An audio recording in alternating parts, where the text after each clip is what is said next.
ఇంతసేపు పొలం కాడికి పోయి ఆ పొలాన్ని నడుచుకుంటూ వచ్చిన. ఇప్పుడు పోవాకు తోట కాడికి వచ్చిన, చూపిస్తా. పోవాకు తోట చిన్నప్పటి నుండి మా నాన్న వాళ్ళు పోవాకు తోటే పండించారట. అప్పుడు నాకు అంత గుర్తులేదు, కానీ మా పక్కన చేను వాళ్ళు పండిస్తారు. అది ఎట్లుంటుందో చూద్దామని వచ్చిన.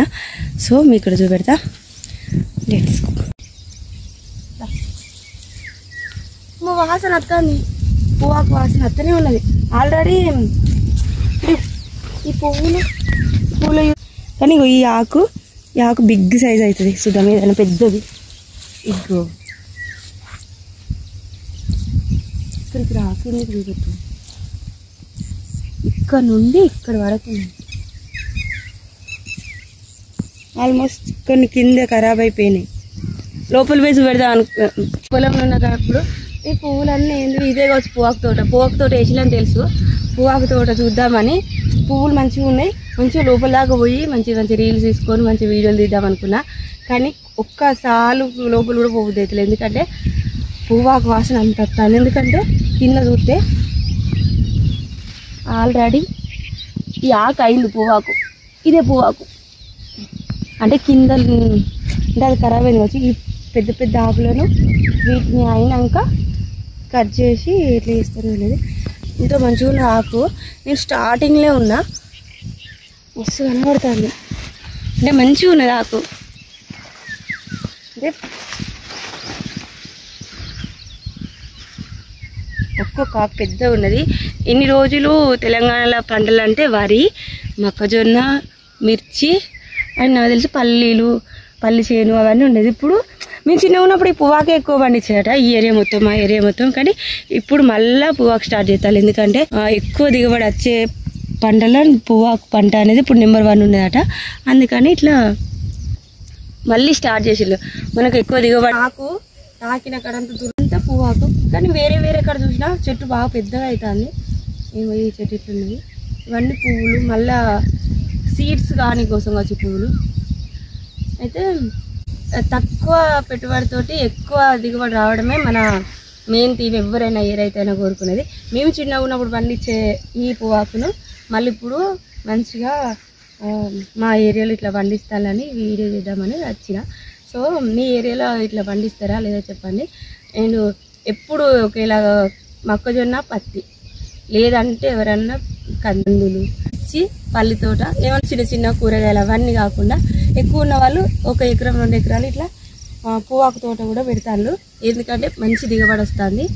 నీదును మొక్కజొన్న అవి ఎక్కువ వేస్తాను ఈ ఏరియాలో, మా ఏరియాలో. సో చూద్దామని వచ్చిన. కానీ మస్తు స్మెల్ వస్తుంది, దీనిలో మాట్లాడలేకపోతున్నా. అండ్ నాకు పెట్టి అనిపిస్తాను ఒక్కొక్క ఆకు ఎంత పెద్దగా ఉందో. అంటే ఈ పువ్వాకు ఇదొక చిన్న స్టార్టింగ్ స్టేజ్. ఎండింగ్లో ఫస్ట్ వచ్చిన ఆకులు అవి ఎండిపోయినాయి. అవే ఘోరంగా స్మెల్ వస్తుంది. ఇది పండిన తర్వాత ఇది పువ్వాకు ఇక ఇట్లా ముడతచ్చి ఇట్లా వచ్చిన తర్వాత దీన్ని ఎండబెట్టి కొద్ది రోజులు ఆరబెట్టి దీని ప్రాసెస్ ఉంటుందట. అప్పుడు ఇది ప్రాసెస్ చేసేటప్పుడు ఒకవేళ ఇటు వస్తే నేను చూపిస్తా ఎంత బాగున్నదో. ఎక్కువసేపు వాళ్ళు ఉండలేకపోయినా మస్తు స్మెల్ వస్తుంది.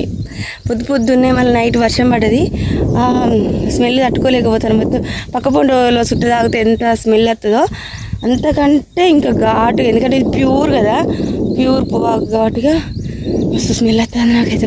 గాలికి అట్లా పెడతాను. నేను చూసిందైతే ఫస్ట్ టైం తోటి,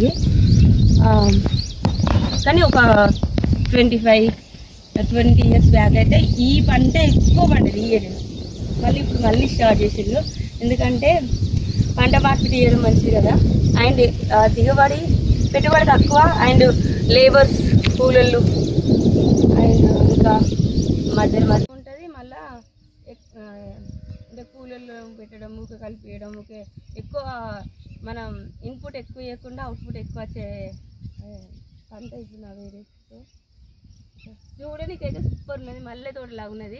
దగ్గరికి వస్తేనే తెలుస్తుంది పువ్వాకు తోట. దూరం నుంచి చూసినప్పుడు అప్పుడు పువ్వాకు తోట అనుకోలేండి, మల్లెపూల తోటలాగా కనబడుతుంది మంచిగా దూరం నుండి.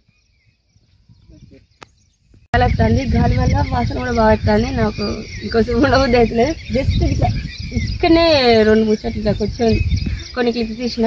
నెక్స్ట్ టైం ఎప్పుడు నచ్చినప్పుడు చూపెడతా. అప్పటి వరకు ఎండబెట్టుడు అవన్నీ ప్రాసెస్ ఉంటుంది కదా, అది చూపెడతా. ఇప్పుడైతే మస్తు స్మెల్ వచ్చి నాకు ఉండబుద్ధి లేదు.